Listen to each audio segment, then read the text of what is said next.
Over the past several years, the deal with the 101 Ash Street building has been called everything from criminal to completely incompetent. It's been the subject of lawsuits, investigations, and suspected backroom deals. All of this leading to taxpayers picking up the tab for City Hall incompetence or possible corruption. So with the $67 million appraised property, they bought out the building and then they took the money from our budget.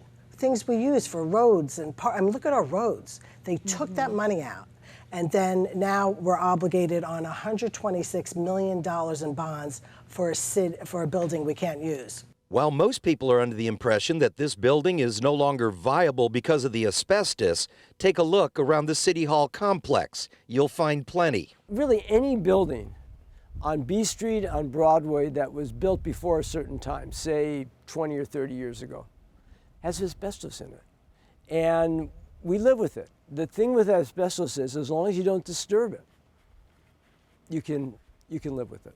Even though this whole deal is ugly, the real problems began when they started the renovations and discovered the asbestos in the walls. For the people at City Hall, this suddenly meant that no one could occupy the building unless they removed all of the asbestos at a cost of around $80 million. The problem with the building is that in addition to all the legal stuff and all the bad financial deals and so forth that are either real or alleged, the problem with the building is that someone tore into the asbestos. What started as a simple lease-to-own transaction evolved into a web of secrets we're still dealing with today.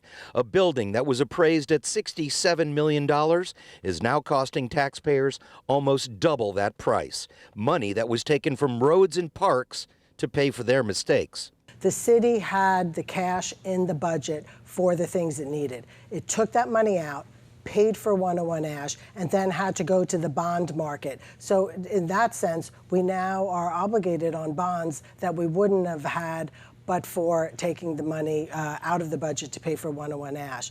Mayor Kevin Faulconer originally agreed to this deal. It was inherited by the current mayor, Todd Gloria. 19 stories high, it was supposed to be used for San Diego city employees. But then the renovations and the panic over the asbestos. Everyone moved out, and it's been empty ever since. According to the people close to this situation, that building is still usable if they simply cover up the asbestos. The city's current City Hall has lots of asbestos in it, and they still allow the city employees to work there. There's nothing inherently wrong with the building. So if you take a look at the buildings and the skyline behind me, any single building that was built, let's say, before 1980 is full of asbestos, and most of those buildings are currently full of people as well. Keep in mind that Sempra Energy, they were in 101 Ash for 50 years before they sold it to the city of San Diego. For those 50 years, everybody was fine, nobody filed a complaint, and nobody got sick from asbestos. It was only when the government took over that building that all these problems started happening. We're on Harbor Island. Dan Plant, KUSI News.